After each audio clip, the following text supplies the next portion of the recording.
Est-ce que vous avez déjà vu un atterrissage de fusée de SpaceX? Moi, oui. Et encore aujourd'hui, ça me paraît de la pure science-fiction. Et ce qui est fou, c'est de se rappeler à quel point cette idée simple paraissait impensable, voire moquée il y a encore une dizaine d'années. On retrouve facilement des articles qui expliquaient pourquoi c'était impossible, pas viable, complètement débile. Autant dire qu'ils ont mal vieilli. Alors, quel est leur secret? Quelles sont ces prouesses technologiques qui ont complètement chamboulé le spatial en quelques années? Pour en reparler, on reçoit pas n'importe qui, Alexandre et Sylvain. Vous êtes cofondateurs de Hybrid Propulsion for Space, Hyperspace, vous avez dit. Vous faites votre propre lanceur, en fait. Donc, vous êtes dans la poignée de gens qui peuvent dire qu'ils font décoller des fusées.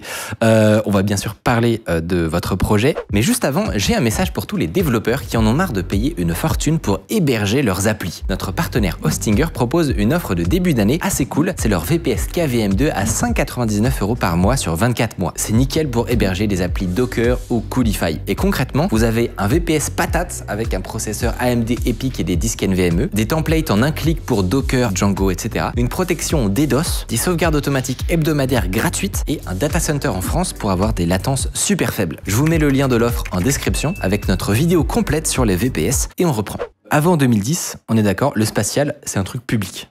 En gros, c'est des agences gouvernementales qui font ça. Qu'est-ce qui a changé? SpaceX. Déjà, SpaceX est un peu la tête de proue de ce changement-là. Finalement, quand on regarde historiquement ce qui s'est passé, on pourrait peut-être considérer SpaceX comme un peu le fruit de la chance, quoi. Parce que d'autres avant eux ont essayé et ont échoué. En même temps que SpaceX a été créé, il y a Blue Origin qui s'est créé et jusqu'à aujourd'hui, ils n'ont toujours pas fait un lancement orbital. Il y a du lancement suborbital, mais le lancement orbital tarde. Je pense qu'entre les deux, ce qui diffère, c'est la méthode d'innovation, la méthode de développement.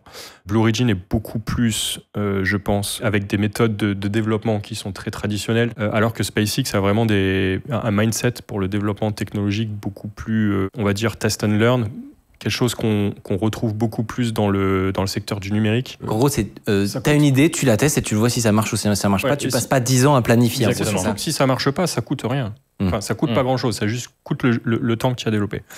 Casser du hardware, faut avoir un mindset pour dire je vais casser du hardware et c'est pas grave. C'est comme ça que je vais apprendre. Donc concrètement, un peu spécifique, sur une fusée, ça veut dire que là où traditionnellement on faisait tout pour que ça fonctionne du premier coup, quitte à planifier très loin. Ouais, c'est ça. Traditionnellement, on est plus en mode ceinture et bretelles. On calcule tout, on essaye de se bétonner sur absolument tout ce qui peut mal se passer et on fait des justifications des milliers de pages pour justifier que ce cas précis-là, il va pas se passer parce qu'on a essayé de tout prévoir et tout ça. Et on fait pareil sur tout ce qui peut se passer là. Donc, on passe beaucoup de temps à faire ça. Après, on a un produit qui, normalement, marche bien. C'est pas toujours le cas. Ariane 5, 501, le premier vol d'Ariane 5, il a foiré. Et alors, ils ont quand même passé beaucoup de temps à faire toute la conception et tout ça. Donc ça, c'est la façon de faire un peu old space, en opposition au new space. Dans le new space, on va plus être en test and learn, c'est-à-dire qu'on va essayer d'avoir, qu'est-ce que je veux comme fonction principale de mon système? On va faire une petite ébauche, voilà, c'est mon idée. Bon, on va essayer ça, on va voir si ça fonctionne. Si ça pète, c'est pas grave. On a appris, on fait la modification, et le vol d'après, il sera toujours pas parfait, mais il sera mieux. Et donc c'est un petit peu un aspect vraiment incrémental et itératif. Et justement sur SpaceX, est-ce qu'on peut revenir sur leur toute première fusée? Alors, la Falcon 1, c'était effectivement le premier lanceur de SpaceX qui a été fabriqué en 5 exemplaires, me semble, et 4 sont allés au tapis. Ah oui. J'ai plus les échecs en tête, mais globalement, la fusée, à chaque essai, allait de plus en plus haut. Donc, finalement, on sentait bien qu'ils allaient y arriver. Est-ce que c'était au 5e vol, au 4e ou au 6e? La question était posée.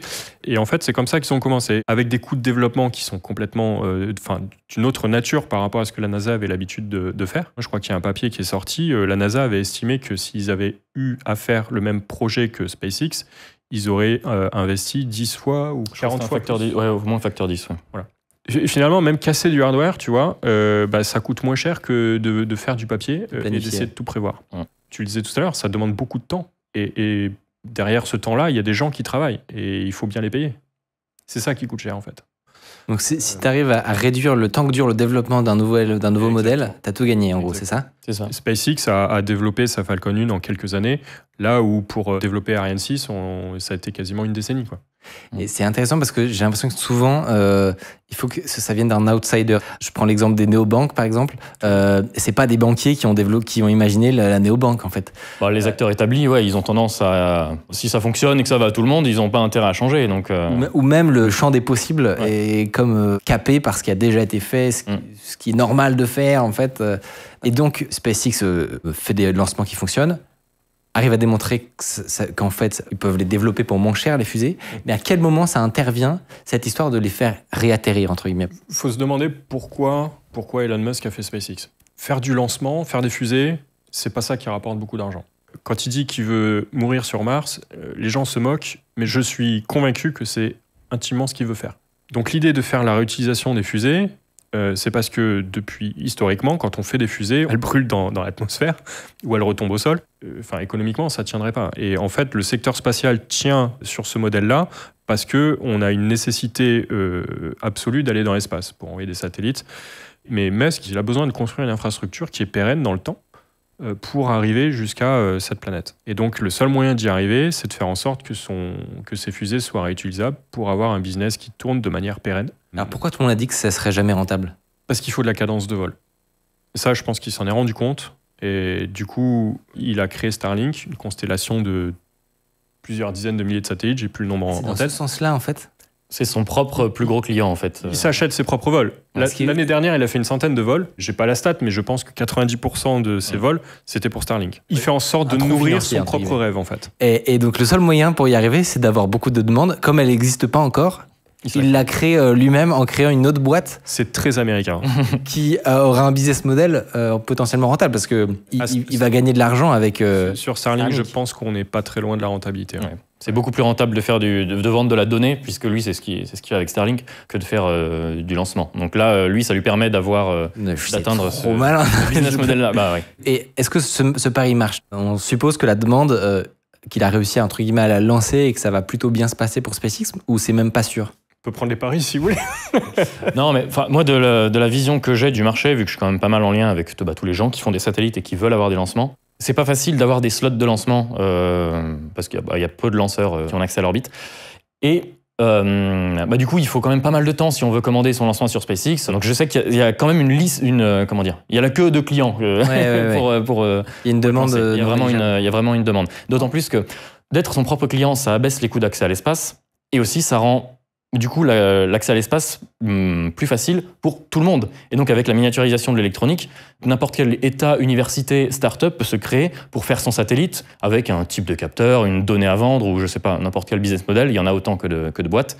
Mais du coup, ça rend beaucoup plus facile de développer son satellite et de le lancer dans l'espace. Donc ça s'auto-alimente en fait. Là, je vais envoyer un petit cube, là, les CubeSat. Ça me coûterait combien d'envoyer ça? Le prix catalogue, je pense qu'on doit être aux alentours des 6 000 ou 7 000 $ le kilo pour arriver dans l'espace. Kilogramme de satellite.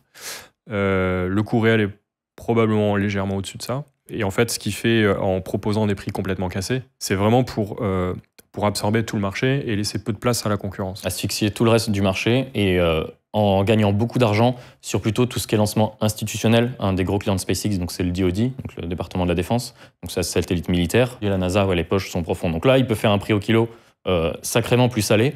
Et ça permet de faire un prix au kilo très bas pour les petits acteurs privés dans le monde entier. Et ça permet d'assécher un petit peu et d'asphyxier tous les autres. Ok. Ça a été quoi les conséquences, outre le fait que ça coûte moins cher d'envoyer des satellites, de l'irruption d'une boîte privée dans le monde du spatial? Est-ce que typiquement, les agences même européennes, etc., changent leur manière de travailler pour essayer de s'adapter? Tout à fait. En ce qui concerne les agences spatiales, la NASA a ouvert un peu la porte en disant à l'époque, je développais mes propres programmes pour accéder à l'espace.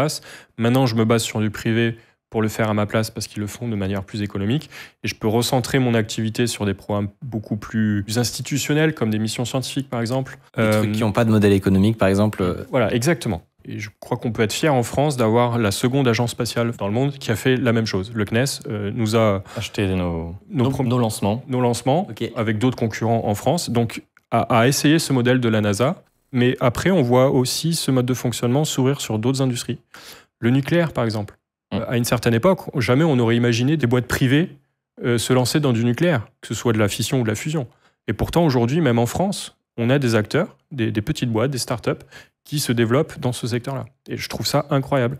Et j'ose espérer que parce que des startups ont des méthodes de fonctionnement et de développement beaucoup plus agiles, beaucoup plus rapides, qu'on arrivera à développer des technologies plus efficaces et à moindre coût. Et je pense qu'aujourd'hui, avoir accès à de l'énergie propre et pas chère, c'est un enjeu tout aussi crucial que l'accès à l'espace. Si on zoome un petit peu sur la technique maintenant, parce que c'est quand même ça qui nous intéresse le plus. On a dit ça avait globalement jamais été fait avant, des atterrissages de fusées, ou c'était juste pas à cette échelle-là, quoi. Pas à cette échelle-là, sur des énormes lanceurs, etc. Il faut quoi pour faire atterrir ce machin, entre guillemets? Quand on lit les articles qui expliquaient que c'était impossible, ils expliquaient que globalement, c'est comme essayer de faire atterrir un stylo et qui tombe pile poil et qui reste au droit, quoi. Je ne sais pas si vous avez déjà joué avec un manche à balai et à le maintenir à la verticale en déplaçant votre main. Il faut être agile, quoi. Là, on fait la même chose, mais avec un truc qui pèse plusieurs tonnes et qui fait plusieurs dizaines de mètres de haut, qui traverse l'atmosphère à des vitesses supersoniques. Et surtout, il faut comprendre que quand on allume le moteur pour ralentir sur la phase terminale, au moment où on rallume le moteur, on a très peu d'amplitude de contrôle sur la puissance du moteur pour faire en sorte que quand il arrive au sol, il ait une vitesse nulle. Il ne faut pas qu'il y ait une vitesse trop importante vers le bas et il ne faut pas qu'il reparte vers le haut. Donc déjà, il faut mesurer précisément cette vitesse, il faut mesurer précisément son altitude. Donc on n'aurait pas pu faire ça à une époque où finalement l'électronique n'était pas aussi précise. Et qu'il va falloir arrêter et faire atterrir au sol dans un mouchoir de poche. Après, l'image du stylo qui se pose sur un tas n'est pas tout à fait vraie parce qu'il y a quand même 4 pieds qui sont quand même très larges. J'ai vu une Falcon 9 posée au sol. L'embase des 4 pieds, ça doit bien faire 5-6 mètres de large, quoi. T'as une toute petite marge d'erreur. Mais ça, on le voit sur les premières tentatives. Je crois qu'il y a une Falcon 9 qui se pose vraiment sur un seul pied et le pied, il se casse en deux et puis t'as le lanceur qui tombe et qui explose. Donc c'est pas impossible. La preuve en est. C'est difficile. La navette spatiale était réutilisable. L'orbiteur était réutilisable. Mais c'est, entre guillemets, un avion qui planait dans les couches de l'atmosphère, depuis l'espace jusqu'au sol, piloté par les astronautes, encore une fois, aidé aussi par l'électronique. Il y a la méthode très simple. Vous le faites survivre à la rentrée atmosphérique, vous ouvrez des parachutes, vous atterrissez dans l'eau. SpaceX aurait pu faire ça. Le problème, c'est que les moteurs ont peu d'appétence pour l'eau salée. Donc, c'est quand même mieux de les faire atterrir sur une barge en mer. Rocket Lab a tenté cette méthode-là. Le lanceur descend sous parachute, il fait un splashdown dans l'océan et avec un bateau, ils viennent le récupérer. Alors, à ma connaissance, aujourd'hui, ils récupèrent, mais ils ne réutilisent pas encore. Okay. Ça viendra peut-être. Nous, chez Hyperspace, on envisage cette technique pour réutiliser nos lanceurs si un jour on devait le faire. Pour cette vidéo, on a cherché d'autres acteurs que SpaceX qui travaillent sur des technologies d'atterrissage de fusées. Et on était très triste de voir que c'est très rare. Jusqu'à ce qu'on soit tombé sur le projet Colibri. Colibri, c'est le premier démonstrateur de fusées réutilisables en Europe, développé depuis 3 ans par 5 étudiants complètement fous et qui vont nous expliquer pourquoi ceci est une vraie prouesse et comment, tout comme SpaceX, ils utilisent un algorithme fascinant qui s'appelle G-Fold. Donc ce démonstrateur de fusées réutilisables, il a 2 challenges, 2 piliers technologiques différents. Le premier, c'est la propulsion, et le deuxième qui nous intéresse plus aujourd'hui, c'est tout ce qui est algorithmique. Donc les algorithmes de contrôle qui permettent à la fusée de savoir en tout temps où elle est et comment elle doit aller à sa destination. Ça s'appelle la GNC, Guidance, Navigation and Control. Concrètement, la guidance, c'est la trajectoire globale du vol de la fusée, donc pour nous, monter, aller de ce côté et puis redescendre de manière optimale. La navigation, c'est le fait de pouvoir utiliser ces capteurs, donc des gyroscopes, accéléromètres, GPS de précision pour savoir où elle est positionnée, comment elle est orientée. Et ensuite, il y a le contrôle qui permet de faire toutes ces petites manœuvres d'ajustement pour se repositionner. Donc ça, c'est un peu la vue globale sur quoi vous allez agir, le GNC. Concrètement, ça, on passe par quelles étapes pour mettre en place le code et puis le tester? Nous, dans notre cas, pour la propulsion et pour les algorithmes de contrôle, on a développé ça de manière séparée. Donc pour les algorithmes, on a utilisé un petit drone qui nous a permis à la fois de travailler sur une simulation sur ordinateur, mais aussi de pouvoir le tester en réalité sur un drone. Le fait de pouvoir faire ça, ça permet de valider 2 difficultés principales de ces algorithmes. La première, c'est est-ce qu'on a bien codé? Donc est-ce qu'il n'y a pas d'erreur un petit peu débile dans le code, genre une inversion de X et Y, un moins qui traîne ou simplement un code qui est mal fait?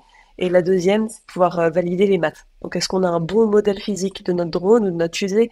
Est-ce qu'on a bien compris ce que c'est un quaternion, ce que c'est une orientation, ce que c'est le contrôle, et si nos gains sont bien tunés. Donc ça, on le travaille vraiment de manière très agile. Donc d'abord, on travaille sur la simulation, on l'implémente sur le drone, on le teste, et puis on reboucle avec la simulation. Donc c'est ce qu'on appelle du hardware in the loop. Donc concrètement, on met dès le début des éléments hardware qui nous permettent justement de tester notre code. Et il y a quelles étapes pour arriver au fait de tester non plus sur le drone, mais sur une fusée? Donc pour pouvoir passer à la fusée, Charles t'en parlera plus en détail, mais il faut bien comprendre tous les actionneurs justement de la fusée. Donc typiquement les actionneurs linéaires qui bougent le moteur en lui-même, comment il gère la poussée. Donc tout ça, on va faire de la system identification. Donc c'est un moyen de mieux comprendre tous les éléments de la fusée et pouvoir les intégrer ensuite dans notre simulation, dans notre code, pour que le code sache utiliser la fusée comme c'est dans la réalité. Donc ça, on a fait toute une série de tests au sol, que ce soit avec les actionneurs, le fait de pouvoir la faire tourner sur un axe avec nos RCS, les petits cheat sheets qui gèrent le troisième axe. Et ensuite, une fois qu'on a bien compris tous ces éléments, on peut l'intégrer dans le code et tester la fusée en tant que telle. Donc nous, on l'a testé d'abord accroché à une grue, on n'a pas tout de suite tenté le diable comme SpaceX à risquer les explosions. Et petit à petit, avec des vols de plus en plus hauts, de plus en plus compliqués, on se décale de côté, on essaie de revenir, se poser à un autre endroit, et ensuite on a pu arriver au vol libre. Donc ça, pour notre équipe, ça a été très rapide. En 4 mois, on a fait 43 vols attachés, puis ensuite 8 libres à différentes altitudes. Et ça nous permet de démontrer justement au plus vite que notre code, c'est bien la même chose et nos mathématiques, c'est bien la même chose que la réalité. Quelle précision vous avez atteint sur le réatterrissage? Et aussi, est-ce que tu peux nous parler du dernier test qui allait à plus d'une centaine de mètres? Donc sur les derniers tests, que ce soit attaché ou libre, on a une super précision. Donc nos algorithmes de contrôle nous permettaient, que ce soit en XY ou en altitude, d'être précis au centimètre. Si on revient maintenant sur le dernier vol, donc pour ce vol final, elle est montée à 100 mètres. On a justement normalement cette précision qui est parfaite, mais évidemment pour ce vol, on a voulu faire une petite blague. Donc on a accroché un morceau de gruyère et il s'avère que ce gruyère a vraiment embêté la fusée pendant le vol. Et c'est pour ça qu'on voit sur la vidéo qu'elle se positionne à côté. Sincèrement, ça valait la blague. Même si les gens pensent qu'on n'est pas très précis. Mais notre fusée est bien précise au centimètre, malheureusement sans gruyère. Charles, ça va être très très très simple. Est-ce que tu peux nous dire ce que c'est JFold, comment vous avez eu l'idée de l'implémenter et comment vous avez fait pour l'implémenter? Alors déjà, JFold, ça veut dire Guidance for Fuel Optimal Large Divert. Donc en fait, ce que ça veut dire simplement, c'est que c'est un algorithme qui est capable de créer des trajectoires, qui va respecter des contraintes, mais qui va aussi être capable de minimiser la consommation de carburant, parce que chaque pourcent de carburant compte. Alors JFold, c'est un algorithme qui est utilisé par SpaceX du coup, donc il est assez connu pour ça. À la base, il était développé par la NASA et le Jet Propulsion Laboratory pour poser des sondes sur Mars, par exemple. Et SpaceX, ils l'ont utilisé, ils l'ont développé en interne et ils s'en servent pour poser leurs boosters parce que aussi ils ont besoin de minimiser le carburant qu'ils utilisent pour pouvoir se poser. C'est très peu documenté. Il y a quand même des papiers qui expliquent à un très haut niveau comment on peut le faire. Mais dans l'idée, il faut vraiment creuser le sujet pour pouvoir trouver, on va dire, des sources d'informations. Et donc, dans notre cas, comment on l'a développé? C'est vraiment en partant de la base, en prenant le modèle mathématique qu'on connaissait de la fusée, en le simplifiant. Donc c'est là qu'il y a des difficultés, savoir quelle simplification on fait. Dans notre cas, par exemple, on ne prend pas en compte l'air, on ne prend pas en compte la traînée. Il y a plein de petites simplifications qu'on fait, parce que c'est un calcul qui doit se faire en temps réel. Et ensuite, on l'a validé petit à petit, bout par bout, en simulation, vérifier qu'il marchait bien en 3 dimensions, qu'il était capable de résoudre le problème, de trouver des trajectoires cohérentes. Et ensuite, on l'a basculé en implémentation temps réel sur nos calculateurs, donc à bord de notre drone en C++, et on a pu le valider du coup en l'air comme ça sur notre drone. Question bête, mais est-ce que vous avez eu des échecs lors des tests, particulièrement du JFold? Alors, on n'en a jamais eu d'échecs, parce qu'on l'a beaucoup testé au sol, donc ça c'est un des trucs qu'on a beaucoup fait sur le reste de la GNC, c'est énormément de tests au sol, vérifier qu'il marche dans toutes les conditions possibles, en faisant plein de simulations. Et du coup, quand on l'a utilisé en réel sur le drone, on n'a jamais eu de souci. À savoir que c'est un vraiment gros problème si l'algorithme il converge pas, parce que c'est un algorithme itératif, donc des fois il ne converge pas. S'il ne converge pas, la fusée ne sait pas quelle trajectoire elle doit suivre. Donc c'est quelque chose qui doit être extrêmement robuste et qui doit marcher à tous les coups. Ah oui, donc ça veut dire que si ça converge pas, genre ça peut partir n'importe où. Absolument, ouais. On l'a vu, il y a un aspect qui joue un rôle crucial, c'est la propulsion. Et justement, vous, Hyperspace, vous avez décidé de ne pas faire comme les autres parce que vous n'étiez pas satisfait de ce qui existe, c'est ça? Aujourd'hui, il y en a 2 qui sont exploités dans le secteur spatial. la propulsion liquide, la propulsion solide. La propulsion liquide, les 2 réactifs chimiques que l'on met dans la chambre de combustion pour brûler sont à l'état liquide. Dans la propulsion solide, les 2 réactifs chimiques sont à l'état solide. En fait, ils sont déjà mélangés au sein de la même pâte, en fait, et mis dans une chambre de combustion. En fait, ils sont stockés directement dans la chambre de combustion. Donc, ces 2 technologies de propulsion, vous les avez sur Ariane 5, sur Ariane 6. Sur Ariane 5 et 6, les 2 boosters sur les côtés sont en propulsion solide et les corps centraux sont en propulsion liquide. Le SpaceX n'utilise que la propulsion liquide. Ça a des inconvénients et des avantages qui sont diamétralement opposés. La propulsion solide, si je vulgarise à l'extrême, c'est de l'explosif dans un tube avec un trou au bout. Donc c'est très simple à développer, à concevoir. C'est un feu d'artifice, quoi. On voit tous très bien ce que c'est, on l'a tous utilisé. Sauf que, comme tous les réactifs chimiques sont mélangés au sein de la même phase et directement à la chambre de combustion, une fois qu'on allume le moteur, on ne peut plus l'éteindre, quoi. Donc ça part, et si ça part pas droit, faut courir. Donc ça, c'est le principe de la propulsion solide, donc pas cher. Les performances propulsives sont pas les meilleures comparées à la propulsion liquide. Et en propulsion liquide, du coup, on a des turbopompes qui viennent pomper les réactifs chimiques dans leurs réservoirs respectifs pour les injecter dans la chambre de combustion qui est à très haute pression. Et donc, il faut comprendre que ces turbopompes, c'est des objets qui... la taille varie en fonction du moteur, mais globalement, c'est des objets qu'on peut poser sur ce table-là qui font la puissance d'un TGV. Donc, c'est vraiment un concentré de technologie qui est à la limite du génie humain. Et c'est une grosse partie du coût du développement et de fabrication d'un lanceur. J'ai lu un papier l'autre jour qui disait une turbopompe sur un lanceur classique tel que la Falcon 9 de SpaceX, c'est 40% du prix. Donc finalement, quand on développe un nouveau lanceur aujourd'hui, si on veut exploiter des technologies qui sont matures dans le secteur aérospatial, on a le choix entre le pest et le choléra. Donc vous avez monté Hyperspace. Comment on se lève en se disant qu'on va créer une boîte qui lance des fusées ? On avait ce projet un petit peu en mode soirée week-end. Et donc on testait notre architecture innovante de propulsion hybride. Donc on faisait des essais de mise à feu dans le jardin de chez mon père. Et bon, avec nos mesures, on disait non mais en fait c'est pas déconnant, ça fonctionne. Donc on s'est dit bon tant qu'à faire, faut déposer un brevet. Pour ça il faut créer la boîte. Quitte à créer une boîte, on quitte nos boulots. Donc, nous, quand on dit hybride, ça n'a rien à voir avec une Toyota Prius, c'est moitié solide, moitié liquide. Pour une combustion, il faut un comburant et un carburant qui vont réagir ensemble. Et donc, nous, on en a un des deux qui est solide et l'autre qui est liquide. Donc, en général, c'est le comburant qui est à l'état liquide, stocké dans un réservoir, qui ensuite est injecté dans une chambre de combustion qui contient le carburant qui, lui, est à l'état solide. Et les deux, à leur contact, vont réagir ensemble. Bon, il faut une énergie d'activation, puis une fois que la combustion est commencée, ça continue comme ça. Donc c'est une techno qui est connue quand même depuis pas mal de temps, depuis plusieurs décennies. Sur le papier, elle est parfaite. Elle est simple, elle est pas chère. On peut moduler la poussée, on peut éteindre le moteur, on peut le rallumer, tout est faisable. Pourquoi il n'est pas utilisé partout, en fait ? Parce qu'en fait, dans la réalité, elle souffre d'un verrou technologique qui fait que ça marche à petite échelle, mais dès qu'on veut faire un moteur un peu plus grand, et pour une fusée, il faut en faire un beaucoup plus grand, là, ça fonctionne plus trop. On se heurte à des soucis techniques. Globalement, dans cette chambre de combustion, vous avez le carburant solide. Comprenez que la propulsion hybride, c'est un peu l'équivalent d'un barbecue. Vous avez un carburant solide, qui serait l'équivalent des bûches de bois, et vous avez l'oxydant qui est dans l'air, qui vient nourrir cette combustion. Et donc, vous créez une flamme à l'endroit où les gaz issus du bois qui est réchauffé par la flamme ambiante rencontrent l'oxydant. Et dans la chambre de combustion d'un propulseur hybride, vous avez exactement ce même phénomène.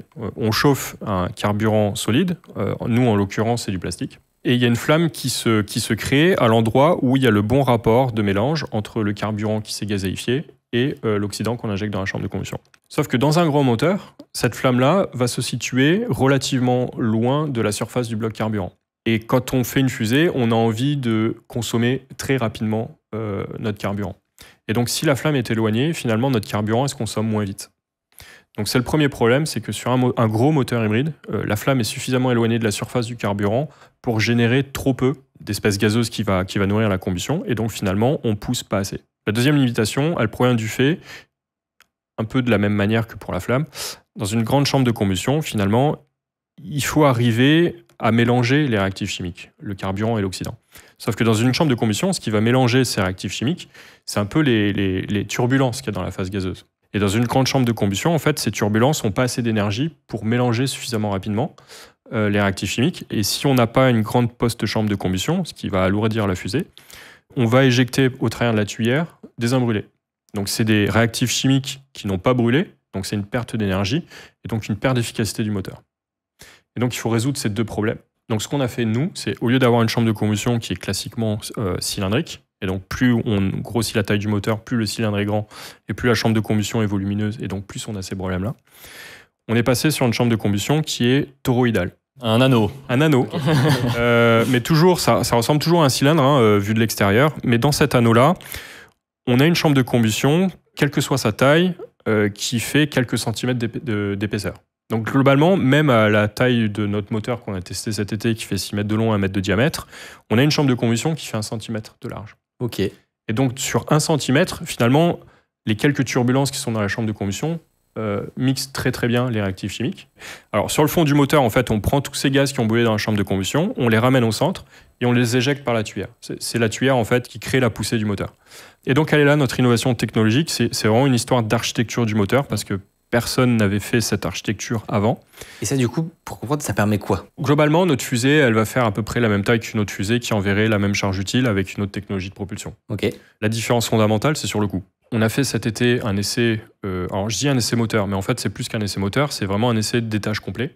Parce qu'on avait tous les systèmes que l'on va retrouver sur notre fusée future. Et on a fait ça avec moins de 50 personnes, puisqu'on embauche la 50e personne là en ce moment. Là où nos concurrents aujourd'hui font la même chose, et encore, je ne suis même pas sûr que ce soit à ce niveau-là d'avancement en termes de développement, avec plus d'une centaine de personnes. Et comme je disais tout à l'heure, c'est les gens qu'il faut payer qui coûtent cher dans le spatial. J'ai plaisir à payer mes employés, hein, pas me méprendre. Et dans le spatial, je pense que tout le monde considère que les choses coûtent encore trop cher. C'est là que notre technologie nous apporte un gros intérêt. Okay. C'est qu'on va pouvoir mieux maîtriser nos coûts. Il faut comprendre qu'à part SpaceX, c'est vraiment un exemple très très à part, il n'y a aucun business de lanceur qui soit rentable. S'il y a des boîtes qui arrivent, qui sont encore là après plusieurs années d'existence, c'est qu'ils ont d'autres activités autour qui permettent de combler ce déficit dû à la partie lanceur. Alors nous, on viendra probablement sur un modèle un peu similaire parce qu'on n'a pas que des applicatifs dans le civil. Mais ce que l'on veut pouvoir montrer au monde, c'est qu'avec la propulsion hybride, il est possible de faire un business de lanceur qui soit rentable. Donc le jour où on les réutilise, on sera encore plus rentable. Mais c'est dingue. Tu disais que l'industrie du spatial, c'est pas une industrie comme les autres, puisque par définition, t'es assez proche de la défense. Ça se passe comment de votre point de vue? Est-ce que vous êtes surveillé de près, entre guillemets? Est-ce que vous, en fait, vous avez des certifications à passer? Est-ce qu'il y a des enjeux d'intelligence économique aussi, où en fait, Bien entendu. On vérifie que vous n'êtes pas trop espionné par les Chinois ou des trucs comme ça? Donc, en effet, cette industrie-là, l'industrie spatiale, en fait, entre une fusée et un missile, c'est la charge utile qui change. D'un côté, c'est un truc qui explose, de l'autre, c'est un satellite. Donc, c'est regarder un petit peu de près, la défense regarde de près tout ce qui se passe à ce niveau-là. Avec les tensions géopolitiques, il ne faut surtout pas ignorer des approches en direct ou des approches par des moyens indirects ou numériques, beaucoup plus subtils ou cachés vis-à-vis d'ingénieurs qui n'ont pas forcément l'habitude de ce genre d'activité. Donc oui, on est très sensible à ça. Et même, on est accompagné par les agences gouvernementales pour nous préparer et pour faire en sorte que les technologies qu'on développe chez Hyperspace ne soient pas réutilisées par des pays inamicaux dans le but de nuire à nos propres intérêts. Et c'est à ceux de la France aussi, parce que du coup, comme tu disais, c'est la charge utile qui change, entre guillemets. Ouais. Pouvoir envoyer des missiles 2 fois moins cher, j'imagine que ça peut intéresser 2-3 personnes. pour se faire un peu une idée de votre roadmap, entre guillemets. Là, en gros, vous en êtes où par rapport à ce que vous voulez faire? Et c'est quoi un peu les prochaines étapes? Alors, on n'a pas encore fait voler de fusée, mais ça va venir. Promis, ça va venir. Alors, en gros, on a commencé par faire des essais de petits moteurs. Donc, petit moteur, là, qui tient sur la table, 50 cm de long. Voilà, on en a fait 3 versions différentes. En parallèle, on a conçu le gros moteur. Donc là, il est à l'échelle 1 par rapport à ce qu'il nous faut sur la fusée. Donc, c'est pleine échelle. Donc, c'est 5-6 mètres de long, si on compte la tuyère, 1 mètre de diamètre. Donc, lui, ce moteur-là, donc, qui est en configuration étage, du point de vue fonctionnel, c'est un étage, on l'a testé cet été sur les infrastructures de la DGA. Donc, dans les mois qui viennent, il y aura une autre campagne de tests qui va être faite. Ensuite, pour 2025, on prend le même moteur, mais on lui fait faire un bon gros régime AM600, parce que là, on l'a fait en très très lourd, en acier inox, pour être sûr que même en cas de problème, on ne vient pas tout exploser, donc c'est infiniment lourd. Donc ça, c'est le moteur de vol qu'on va d'abord essayer au sol en 2025, pour ensuite faire un premier vol suborbital en 2026, avec donc notre premier véhicule qui s'appellera Baguette One. Baguette One. Voilà. C'est génial, j'adore. Proposé par Hugo. C'est l'idée de Hugo Lisoire. Je tiens à le créditer. Parce qu'attends, le suborbital, c'est Baguette One, mais l'année suivante, c'est le vol orbital. Donc cette fois-ci, on met quelque chose en orbite. Ok. Donc là, c'est Orbital Baguette One, Ok. qui se comprime en Obi-Wan. C'est aussi l'idée de Hugo. Incroyable. Et ben, on a vraiment très hâte de vous recevoir en 2026, en 2025. Mais on viendra avec plaisir. Si vous avez aimé nos invités, vous allez adorer notre vidéo sur pourquoi la nouvelle base lunaire est un miracle technologique avec Hugo Lisoire. C'était dans cette vidéo.